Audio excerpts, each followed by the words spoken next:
अच्छा, एक चीज बड़ी जापान को जब क्रश किया गया, जापान को जब सेकेंड वर्ल्ड वॉर में क्रश किया गया, देखिए युद्ध खत्म होने वाला था, सबको मालूम था युद्ध समाप्त हो रहा है, सबको मालूम था जर्मनी हार गया, जापान हार गया।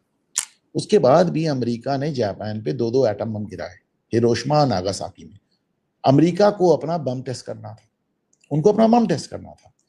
तो लिटिल बॉय ऑफ फैटमैन करके गिरा दिया आपने, शर्म भी नहीं आती इस तरह के नाम रखते। बहरहाल, तो उसका आपने देखा दशकों तक बुरा हाल रहा। आपने जापान को लंबे समय तक फौज नहीं बनाने दी, आपने कहा हमारी फौज है ना, हम तुम्हारी रक्षा करेंगे। आपने उनका जो कॉन्स्टिट्यूशन है वो पेसिफिस्ट बनवा दिया, वो शांति वाला उनका संविधान बना दिया। अभी जो नई मैडम आई हैं, जो आते ही चीन को भी चुनौती दे रही है, जापान की प्रधानमंत्री, उन्होंने कहा अब ये संविधान नहीं चलेगा, हम अपनी फौज बनाएंगे, हम अपने आर्म्स बनाएंगे, और बल्कि हम पूरी दुनिया को आर्म्स बेचेंगे। उन्होंने कहा हम अपना संविधान ही बदल देंगे, भगाओ इसको।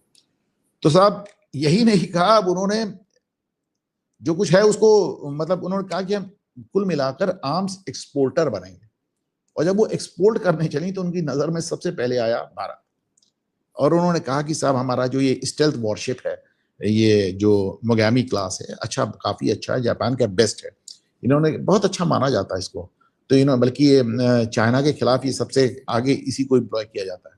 तो इन्होंने कहा कि हम भारत को बेचेंगे ही नहीं, हम भारत को इसकी टेक्नोलॉजी ट्रांसफर करेंगे और भारत में ही बनाएंगे, मेक इन इंडिया। मतलब पूरी दुनिया में आग लगी हुई है, यहाँ हमारे धंधा चल रहा है। तो ये मतलब मोदी जी का कमाल है कि वो लगातार जापान से इसके लिए बनाए थे। अभी देखिए साउथ कोरिया के साथ हमारी नहीं डील हो रही। $27 बिलियन का हमारा वो था, वो $54 बिलियन जा रहा है। तो मतलब आप सोच के देखें, इस माहौल में भी बंदा बिजनेस कर रहा है। अच्छा देखिए, जरूरी भी है, मैं अक्सर एक बात कहता हूं, या सोचेगा, मैं बार बार कहता हूं कि राजनीति हो, उसको आप सिंप्लीफाई कर लीजिए। तो हमारे यहाँ एक टीचर थे स्कूल में, तो कहते थे आस्क योरसेल्फ क्वेश्चंस। वो हम लोग को एक डेफिनेशन आ रही थी, वो क्या, ऑस्मोसिस। तो क्या अपने आप से सवाल, और ये था कि वो आएगी जरूर कक्षा 10th में उसकी डेफिनेशन। तो क्या तुम लोग इस तरह याद करो अपने आप सवाल, व्हाट इज ऑस्मोसिस, क्या है ऑस्मोसिस, कहाँ होता है, क्यों होता है, कैसे होता है, इन सबको जोड़ दो, डेफिनेशन बन जाएगी। तो इसी तरह अपने से अगर हम लोग सवाल पूछें तो हमको सब बातों का जवाब मिल जाता है। कभी सोचे इस बात को, इस देश में जहां 97.5 इनकम टैक्स था, 97.5%, यानी आप 100 रुपया कमाते थे तो 97.5 रुपया सरकार ले ली थी, आपके हाथ में 2.5 रुपया पाता था, नीचे वालों के लिए भी 65%। उस देश में आज 13 लाख रुपए तक कमाई पे इनकम टैक्स जीरो। कोई कुछ कह ले, जिसको कहना है कहे, हकीकत ये कि इसके पहले कभी हुआ ही नहीं कि 12,75,000 तक टैक्स जीरो। मतलब अगर आपकी 1 लाख रुपए महीने, आपकी 1,10,000 रुपए महीने आपकी इनकम है, तो या 1,08,000 रुपया महीना आपकी इनकम है, तो आपको 7,000 टैक्स ही नहीं देना है।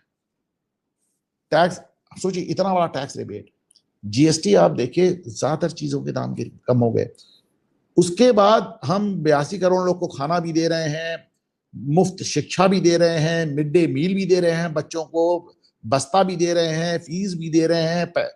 उसके बाद हम आयुष्मान के जरिए मुफ्त इलाज भी दे रहे हैं। फिर हम मेट्रो भी बना रहे हैं, रेल लाइंस भी बना रहे हैं, हवाई एयरपोर्ट भी बना रहे हैं। हम हाईवेज बनाते चले जा रहे हैं पूरे देश में। हम नए हवाई जहाज भी खरीद रहे हैं, हम नई तोपें भी खरीद रहे हैं, हम S-400 भी खरीद रहे हैं, हम नई सबमरीन्स भी ला रहे हैं। मतलब पैसा आ कहां से रहा है?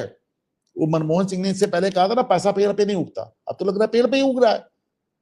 अब तो मतलब पूरी दुनिया में अभी तक, आप चाहे चुनाव की वजह से, पर पूरी दुनिया में पेट्रोल का दाम बढ़े 1.5 महीना हो गया, हमारे यहाँ भी नहीं। ऐसे लग रहा है पेड़ कोई ऐसे हिला लिया और पैसे ले लिए। तो भाई ये मुझको लगता है, अब आप कोई, हर आदमी अपनी अपनी बात कहने के लिए स्वतंत्र है, पर इस संकट के दौर में जिस तरह नरेंद्र मोदी ने इस देश को हैंडल किया है, हमारी आपकी सेहत पे अभी तक कोई फर्क नहीं पड़ा, पूरी दुनिया में आग लगी हुई है। मैं समझता हूँ बहुत ही काबिले तारीफ है, बहुत ही ज्यादा तारीफ की बात।